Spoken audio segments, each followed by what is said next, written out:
성경은 성도가 은혜로 얻은 구원에 대하여서 구원을 얻었음에, 그리고 구원을 이루라, 그리고 구원을 얻으리라 라며 세 가지 시제로 구원을 설명하고 있습니다. 이 구원의 세 가지 시제는 성도가 받은 구원을 칭의, 성화, 영화의 차원에서 설명해 주는 표현입니다. 모든 성도는 과거의 칭의를 통하여 단회적으로 의롭다 하심을 얻었으며, 현재 성화를 통하여 점진적으로 거룩해져 가고 있으며, 또 미래의 영화를 통하여 완전한 영화의 몸으로 변모될 것입니다. 그런데 이 구원의 세 가지 시제인 칭의, 성화, 영화를 우리는 죄와 관련하여 다음과 같이 생각할 수 있습니다. 첫째, 칭의는 죄의 형벌로부터의 구원입니다. 믿음으로 값없이 의롭다 여김을 받은 성도는 이제 죄의 형벌과는 아무런 상관이 없는 자가 된 것입니다. 둘째, 성화는 죄의 세력으로부터의 구원입니다. 칭의의 은혜로 죄의 형벌과는 무관한 자가 되었다고 할지라도 성도는 여전히 자기 안에 내재하는 죄의 세력으로부터는 완전히 자유로울 수 없기 때문입니다. 셋째, 영화는 죄의 존재로부터의 구원의 개념입니다. 이 구원받은 성도 안에 내재하는 죄의 잔존 세력은 영화의 순간에 가서야 완전히 멸하여집니다. 이 영화의 단계에서 성도는 죄 자체와 무관한 존재가 되는 것입니다. 이렇게 죄와 관련하여 성도의 구원을 생각해 보면 칭의를 얻고 영화의 상태를 소망하며 현세를 살아가는 모든 성도는 실상 성화의 과정 가운데 있는 것입니다. 그리고 성화의 과정 가운데 있는 성도는 필연적으로 자신 안에 내재하는 죄의 세력과의 영적 전쟁을 치러야 합니다. 이런 의미에서 어린 양의 피로 구원을 받은 이스라엘 백성들이 이 약속의 땅을 완전히 차지하기까지 수많은 전쟁을 치르는 구약의 그 장면은 성화의 과정 중에 있는 성도가 죄의 세력과 영적인 전쟁을 치른다는 이 신약의 진리를 시각화한 그림과 같습니다. 그런데 우리 대부분의 그리스도인들은 구약의 가나안 정복 전쟁을 성도 자신의 바깥에 있는 죄의 세력과의 싸움으로만 생각하는 경향이 짙습니다. 물론 가나안 정복 전쟁은 성도의 삶을 둘러싸고 있는 반성경적인 사상과 성도를 핍박하고 진멸하려는 적그리스도 세력과의 싸움을 상징하고 있습니다. 하지만 그와 함께 반드시 염두에 두어야 하는 것은 이 가나안 정복 전쟁은 성도 안에 있는 죄의 세력과의 치열한 싸움의 상징이기도 한 것입니다. 하나님께서 완성하시는 구원은 이 외부의 죄의 세력들만을 진멸하신 것이 아니라 성도 안에 내재하는 그 죄의 잔존 세력까지도 모두 소탕하시는 것이기 때문입니다. 따라서 이 시간 저는 이스라엘 백성이 가나안 남부 지역을 점령하는 이 전쟁 기사를 통하여 성도가 자신 안에 내재하는 죄의 세력과 싸우는 이 영적 전쟁 가운데 나타나는 하나님의 절대 주권이 무엇인지 함께 상고해 보기를 원합니다. 첫째로, 성도가 치르는 영적 전쟁에 하나님께서 직접 참전하십니다. 우리 함께 1절로 11절까지 합독하시겠습니다. 그때 여호수아가 아이를 빼앗아 진멸하되 여리고와 그 왕에게 행한 것 같이 아이와 그 왕에게 행한 것과 또 기브온 주민이 이스라엘과 합친하여 그 중에 있다함을 예루살렘 왕 아도니세덱이 듣고 크게 두려워하였으니 이는 기브온은 왕도와 같은 큰 성임이요 아이보다 크고 그 사람들은 다 강함이라. 예루살렘 왕 아도니세덱이 헤브론 왕 호암과 야르뭇 왕 비람과 라기스 왕 야비아와 에글론 왕 드빌에게 보내어 이르되 내게로 올라와 나를 도우라. 우리가 기브온을 치자. 이는 기브온이 여호수아와 이스라엘 자손과 더불어 화친하였음이니라 하매 아모리 족속의 다섯 왕들 곧 예루살렘 왕과 헤브론 왕과 야르뭇 왕과 라기스 왕과 에글론 왕이 함께 모여 자기들의 모든 군대를 거느리고 올라와 기브온에 대진하고 싸우니라. 기브온 사람들이 속히 우리에게 올라와 사람을 보내어 여호수아에게 전하되 당신의 종들 돕기를 더디게 하지 마시고 속히 우리에게 올라와 우리를 구하소서. 산지에 거주하는 아모리 사람의 왕들이 다 모여 우리를 치나이다 하매 여호수아가 모든 군사와 용사와 더불어 길갈에서 올라가니라. 그때 여호와께서 여호수아에게 이르시되 그들을 두려워하지 말라. 내가 그들을 내 손에 넘겨주었으니 그들 중에서 한 사람도 너를 당할 자 없으리라 하신지라. 여호수아가 길갈에서 밤새도록 올라가 갑자기 그들에게 이르니 여호와께서 그들을 이스라엘 앞에서 패하게 하심으로 여호수아가 그들을 기브온에서 크게 살육하고 벳호론에 올라가는 비탈에서 추격하여 아세가와 막베다까지 이르니라. 그들이 이스라엘 앞에서 도망하여 벳호론의 비탈에서 내려갈 때에 여호와께서 하늘에서 큰 우박덩이를 아세가에 이르기까지 내리심에 그들이 죽었으니 이스라엘 자손의 칼에 죽은 자보다 우박에 죽은 자가 더 많았더라. 아멘. 이 하나님의 명령으로 진행된 가나안 정복 전쟁은 가나안의 중부 전선에서 시작하여 남부와 북부 전선으로 차츰 확장되었습니다. 여리고와 아이성을 정복하여 이 가나안의 중심인 중부 지역에 교두보를 확보한 이스라엘은 그 여세를 몰아 남부와 북부 지역까지 차례로 정복하게 됩니다. 가나안 중부 지역을 점령할 때는 이스라엘이 선제 공격을 하였는데 오늘 본문에 기록된 남부 지역을 정복할 때는 그 전쟁의 양상이 조금 달랐습니다. 이스라엘이 선제 공격을 가한 것이 아니라 이스라엘에 토항한 기브온 족속을 치기 위해 모인 아모리 족속의 5 왕들이 연합군을 형성하였을 때에 기브온을 침략한 남부 지역 정복의 그 발단이 오늘 전쟁의 이 발단이 되었던 것입니다. 2절에서 기브온은 왕도와 같은 큰 성이며 아이보다 크고 그 사람들은 다 강함이라라고 기록한 대로 기브온은 이 당시 가나안 족속의 4대 성읍 중 하나였기 때문에 예루살렘 왕 아도니세덱은 기브온의 투항 소식을 듣고 심히 두려웠던 것입니다. 그런데 그 두려움은 기브온 거민과 같이 하나님의 군대인 이스라엘에 대해서 백기투항하는 것이 아니라 아모리 족속의 다른 내왕과 연합하여 배반자인 기브온을 치고 이스라엘에 대항하는 것으로 나타났습니다. 그래서 예루살렘 왕을 중심으로 이 5 왕이 모여서 연합군을 형성하게 된 것입니다. 연합군의 침략을 받은 기브온 사람들은 그 즉시 사람을 보내어 여호수아에게 도움을 청했습니다. 이런 요청이 가능했던 이유는 바로 앞장인 여호수아 9장에서 기브온 족속이 스스로 이스라엘의 종을 자처하며 이스라엘과 종주권적 화친 조약을 체결하였기 때문입니다. 그러기에 이 조약에 따라 이스라엘은 그들을 도와야 할 의무가 있었던 것입니다. 그래서 여호수아는 7절에 기록된 대로 모든 군사와 용사와 더불어 길갈에서부터 행군을 시작하였습니다. 성경은 출전하는 이스라엘 군대를 모든 군사와 용사라고 설명하고 있습니다. 여기 군사로 번역된 히브리어는 직역하면 그 전쟁의 백성이라는 의미이고 용사는 그 힘의 전사라는 의미입니다. 이를 현대식으로 묘사하자면 일반 전투병과 특전사 모두를 동원하여 남부 연합군과의 전쟁에 임하였던 것입니다. 특별히 주목할 내용은 성경이 전쟁에 임하는 그 이스라엘 백성들을 두고 그 전쟁의 백성이라고 묘사한 데 있습니다. 전쟁의 백성은 가나안 정복 당시 이스라엘 공동체의 성격을 잘 보여주는 용어입니다. 이는 가나안 땅을 완전히 정복할 때까지 이스라엘은 전쟁을 위해 존재하고 전쟁을 삶의 중심에 두고 살아가야 하는 정체성을 부여받았다는 의미이기 때문입니다. 이것은 하나님께서 이스라엘을 출애굽하실 때부터 그들에게 부여해 주신 정체성이었습니다. 그래서 출애굽기 12장 41절에서 430년이 끝나는 그날에 여호와의 군대가 다 애굽 땅에서 나왔다라고 성경은 묘사하고 있는 것입니다. 이스라엘의 이러한 정체성은 그들이 하나님의 언약 성취를 위해 거룩한 전쟁을 치르는 군사임을 의미하는 것이며, 이런 맥락에서 하나님께서는 당신을 만군의 여호와라고 계시하시며 당신께서 친히 이스라엘의 사령관이 되심을 선언해 주신 것입니다. 그렇다면 과연 하나님께서는 이스라엘이 직접적인 정복 전쟁이 아니라 동맹을 보호하기 위해 전쟁을 치르는 것을 허락하실 것인가 하는 문제를 우리는 생각하게 됩니다.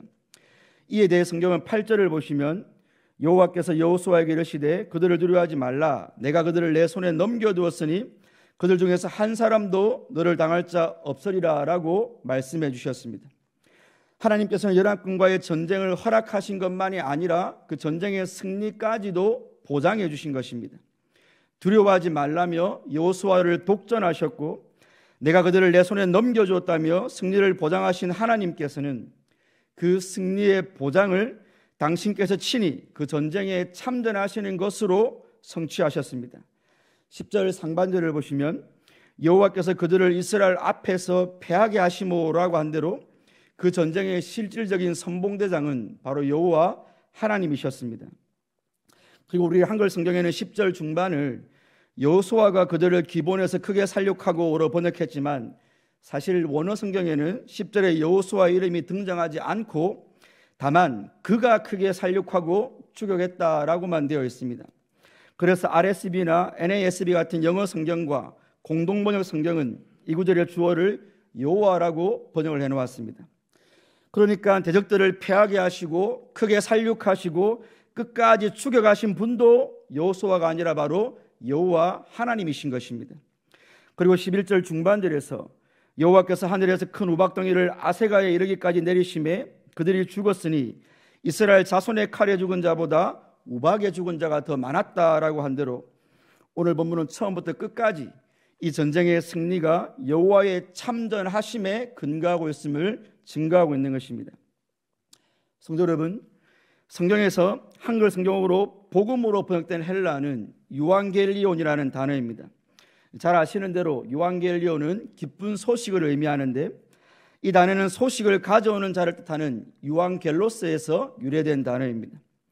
이때 유앙겔로스가 전하는 기쁜 소식이란 1차적으로 전쟁 승리의 기쁜 소식입니다. 예나 지금이나 전쟁은 인간에게 가장 크고도 깊은 상처를 남기는 재앙인데 고대 사회는 전쟁이 일상의 다반사였으니 고대인들에게 전쟁에서 이겼다는 전달자의 보고는 최상의 기쁨이었을 것입니다. 이렇게 전쟁에서의 승리를 의미하는 유앙겔리온, 즉 복음은 신약 성경에서 76회 사용되었습니다. 1세기 그리스 로마 사회에서 이 전쟁의 승전보를 의미하는 단어가 기독교의 핵심 내용을 지시하는 단어로 채택된 것은 일반적인 전쟁과 영적인 전쟁 간의 유비 때문일 것입니다. 그러므로 인간에게 가장 큰 고통과 슬픔을 안겨주는 전쟁의 단면을 살펴보면 성도가 치르는 영적 전쟁의 실상을 파악하는 데 우리는 도움을 얻을 수 있습니다. 전쟁은 경제적인 빈곤, 사랑하는 사람과의 이별, 극도의 불안과 공포, 삶의 터전의 파괴, 잔혹한 죽음 등 이 모든 것을 한꺼번에 발생시키는 사건입니다. 그래서 한 번이라도 전쟁을 경험한 사람은 평생을 지울 수 없는 상처를 갖고 살아가는 것이지 않겠습니까? 북한의 남침으로 이 끔찍한 동족 상전의 비극을 경험하고 지독한 트라우마를 겪은 이 나라의 어르신 세대가 그토록 국가의 안보를 중시하는 것도 전쟁의 처참함과 비극성을 너무나도 잘 알고 계시기 때문일 것입니다. 비록 여기 계신 분들 중 절대 다수가 직접 전쟁을 경험하지는 못하셨겠지만 우리는 이제 인터넷의 발달로 스마트폰을 통해 전쟁의 그 참혹한 실상을 간접적으로나마 접할 수 있게 되었습니다. 최근에 발발한 이스라엘과 무장단체 하마스 간의 전쟁으로 현재까지 약 6천 명의 사망자가 발생했습니다. 6천 명이라는 사망자의 숫자도 우리에게 큰 충격을 주지만 우리가 그 전쟁의 현장에 들어가 그 사망자의 죽음의 모습과 남겨진 가족들의 창자가 끊어지는 듯한 통곡과 슬픔을 목도하게 된다면 우리에게 그것은 참으로 재앙 중에 재앙으로 다가올 것입니다.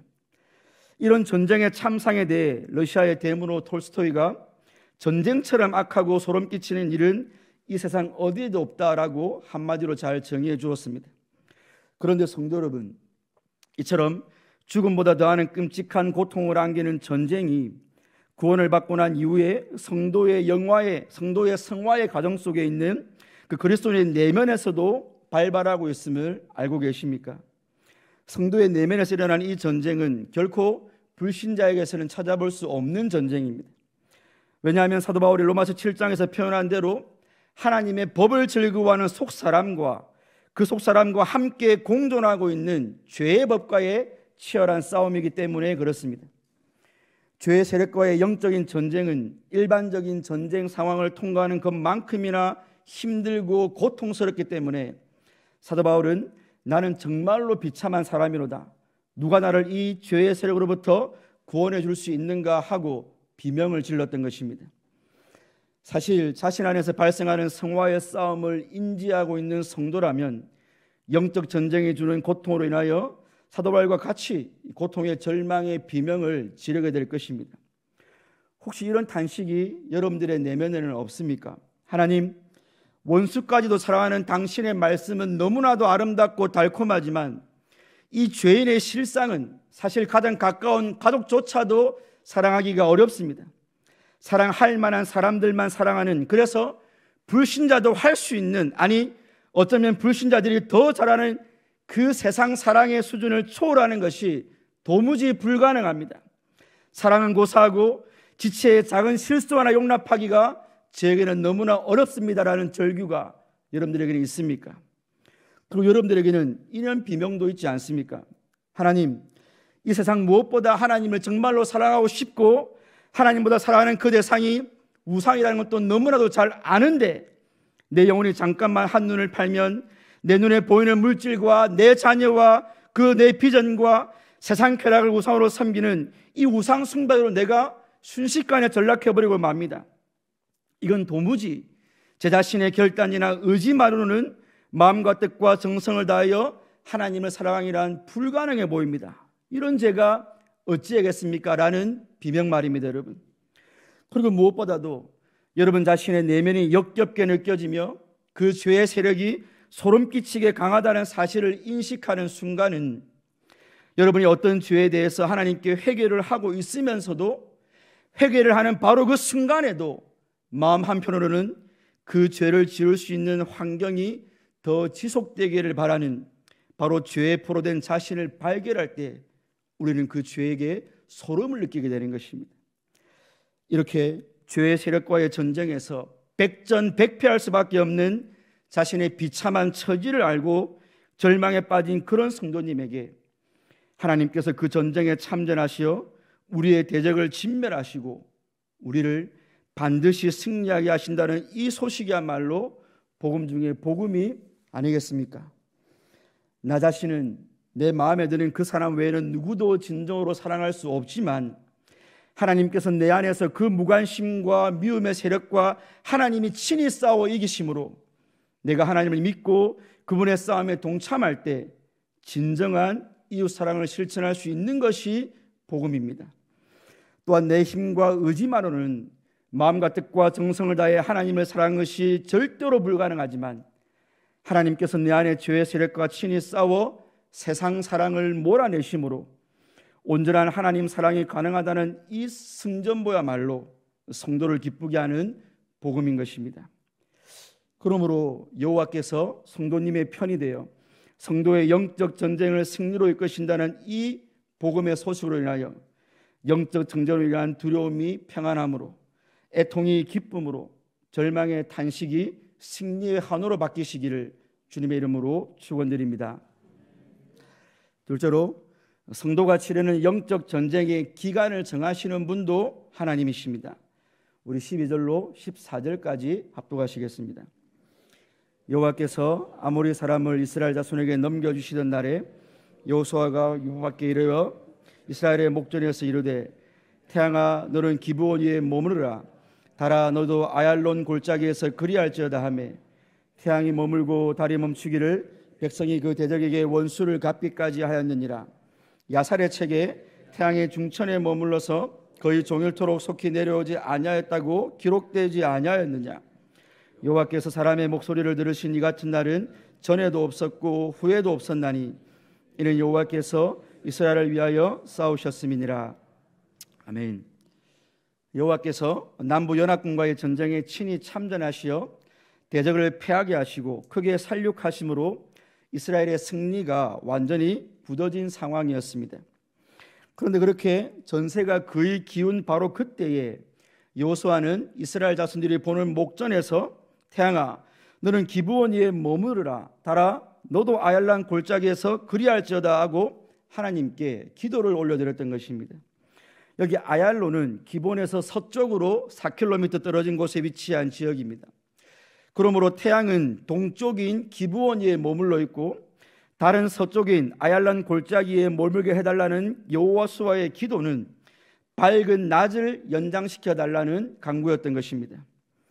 이미 승기를 다 잡은 상황에서 굳이 여호수아가 낮을 연장시켜 주시기를 간구한 이유는 무엇이었겠습니까? 우리는 그 이유를 13절을 통하여 알 수 있습니다. 13절에서 태양이 머물고 달이 멈추기를 백성이 그 대적에게 원수를 갚기까지 하였느니라 라고 설명한 대로 여호수아는 대적들을 완전히 진멸하기 위한 시간을 확보하기 위하여 태양과 달을 멈춰달라고 기도했던 것입니다. 우리는 이 대목에서 여호수아의 능동성을 발견할 수 있습니다. 하나님께서 전쟁의 승리를 보장하셨고 하나님이 그 전쟁에 친히 참전하시어 초자연적인 능력으로 개업하셨음에도 불구하고 여호수아는 전장을 벗어나 무장을 해제하고 승리감에 도취되어 있지 않았던 것입니다. 사실 본문에는 여호와가 치르시는 전쟁과 이스라엘이 펼치는 전쟁 사이에 그 어떤 명확한 구분이 나타나고 있지 않습니다. 오히려 여호와께서 친히 전쟁을 치르실 때 이스라엘 역시 그 전쟁의 승패가 마치 자신들의 분투함에 달린 것처럼 능동적이고 적극적으로 그 전쟁에 임하고 있는 것입니다. 하나님께서는 그런 여호수아의 기도를 선히 여기셔서 응답해 주셨습니다. 오늘 본문은 이날의 놀라운 기적이 야살의 책에도 기록되어 있다라고 증언하고 있습니다. 이 야살의 책은 의로운 자의 책이라는 뜻으로 이스라엘 역사에 관한 여러 가지 민족적 자료들이 담긴 고대 문서일 것으로 추측이 됩니다. 야살의 책에 기록되지 아니하였느냐라는 이 수사학적인 의문문의 형태는 강한 긍정을 나타내는 바 오늘 이 기적이 역사적 사실임을 강조하고 있습니다. 그렇다면 하나님께서 이 여호수아의 기도에 응답하시어 지구의 자전을 멈추심으로 혹은 지구의 자전을 늦추심으로 낮의 기간을 연장하는 이 놀라운 기적을 행하신 목적은 무엇이었겠습니까? 이에 대해서 14절은 다음과 같이 증언하고 있습니다. 여호와께서 사람의 목소리를 들으신 이 같은 날은 전에도 없었고 후에도 없었나니 이는 여호와께서 이스라엘을 위하여 싸우셨다라고 말입니다. 14절은 분명하게 증거하고 있습니다. 하나님께서 거의 종일토록 태양을 중천에 머물게 하신 이유가 여호와께서 이스라엘을 위하여 싸우고 계셨기 때문이라는 것입니다. 이 문장에서 강조하는 것 역시 이 싸움의 주체이신 여호와 하나님입니다. 이스라엘이 여호와를 위해 싸우는 것이 아니라 여호와께서 이스라엘을 위해 싸우고 계시다는 것입니다. 그러므로 이스라엘을 위하여 싸우시는 그 여호와 하나님께서 여호수아의 기도를 수단으로 삼아 모든 대적을 진멸할 때까지 전쟁의 기간을 연장시키신 것이 바로 태양이 머물고 달이 멈추는 기적의 목적이었던 것입니다. 성도 여러분, 하나님께서 영적 전쟁을 치르는 자들에게 낮을 연장시켜 주신다는 의미가 여러분의 성화에 있어서 어떻게 적용할 수 있겠습니까? 우리는 신약의 서신서를 통하여 성도가 낮에 무엇을 해야 하는지 분명하게 알 수 있습니다. 사도 바울은 데살로니가전서 5장 8절에서 우리는 낮에 속하였으니 정신을 차리고 믿음과 사랑에 호심경을 붙이고 구원의 소망에 투구를 쓰자라고 말하였습니다. 이 말씀은 오늘 본문의 의미와 같이 낮에 속한 자들은 영적 전쟁을 치르고 있는 자들임을 전제하고 있습니다. 그래서 낮에 속한 성도는 전시 상황의 긴박감 속에 정신을 차리고 깨어서 믿음과 사랑의 갑옷을 입고 소망의 투구를 쓰고 영적인 전쟁을 치르라라는 것입니다. 하나님께서는 성도가 성화의 과정을 통과하면서 바로 이 죄와의 싸움에 계속하여 참전하고 또 계속하여 승리토록 낮의 기간을 연장하여 주고 계시는 것입니다. 따라서 성도는 하나님께서 연장해 주시는 낮 동안에 우리 안에 있는 죄의 세력과 피 흘리기까지 싸우는 동시에 성화의 열매를 반드시 내어놓아야 합니다. 이때 죄와 피 흘리기까지 싸우는 것은 죄를 짓지 않는 소극적인 성화의 모습이고요, 성화의 열매는 의의 열매를 맺는 적극적인 성화의 모습으로 나타납니다. 그래서 사도 바울은 소극적인 성화의 모습과 관련하여 로마서 13장 12절로 14절을 통해 밤이 깊고 낮이 가까웠으니 그러므로 우리가 어둠의 일을 벗고 빛의 갑옷을 입자. 낮에와 같이 단정히 행하고 방탕하거나 술 취하지 말며 음란하거나 호색하지 말며 다투거나 시기하지 말며 오직 주 예수 그리스도로 옷 입고 정욕을 위하여 육신의 일을 도모하지 말라라고 하였습니다.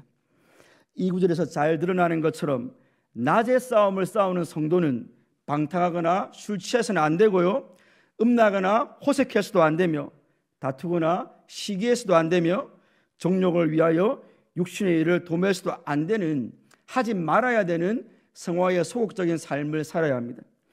동시에 사도 바울은 에베소서 5장 5절과 9절에서 너희가 전에는 어둠이더니 이제는 주 안에서 빛이라, 빛의 자녀들처럼 행하라, 빛의 열매는 착함과 의로움과 진실함에 있다라고 하면서 낮에 속한 성도는 적극적으로 낮의 열매인 착함과 의로움과 진실함을 맺어야 한다라고 성화의 적극적인 측면을 권면하고 있는 것입니다. 성도 여러분, 자는 자들도 밤에 자고 취하는 자들도 밤에 취합니다.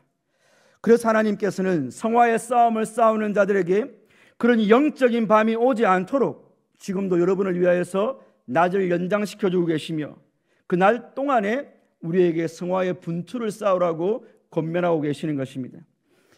여러분이 참으로 성화의 싸움에 대한 분명한 인식이 있고 그 성화의 승리를 통하여 하나님께 영광 올려드리고자 하는 성도의 갈망이 있다면 여러분도 여호수아처럼 주님, 이 승리를 계속하여 이어갈 수 있도록, 그리고 내 안에 있는 이 악을 완전히 진멸할 수 있도록 이 싸움을 싸울 수 있는 낮을 조금 더 연장하여 주십시오라는 기도가 반드시 터져 나오게 될 것입니다. 그렇게 주님께서 연장하여 주시는 낮 동안 성화의 싸움을 싸우다 보면 모든 그리스도인조차 감당하기 어려운 종말의 대환란이 오게 됩니다. 창세로부터 지금까지 없었던 대환란이 임할 그 마지막 때에는 지금까지 성도를 위하여 낮을 연장시켜 주신 그 아버지께서 이제는 성도를 위하여 그 환란의 날들은 감하여 주신다고 성경은 증거하고 있습니다. 그래서 예수님께서는 그 날들을 감하지 아니하면 모든 육체가 구원을 얻지 못할 것이라, 그러나 택하신 자들을 위하여 그 날들을 감하시리라고 하나님 아버지께서 택자의 구원을 위해 날들을 감하여 주실 것도 말씀해 주셨습니다. 그러므로 하나님께서 낮을 연장하여 주시는 동안에는 성화의 분투를 통하여 성화의 진보를 이루시는 성도님들이 되시기를 바랍니다.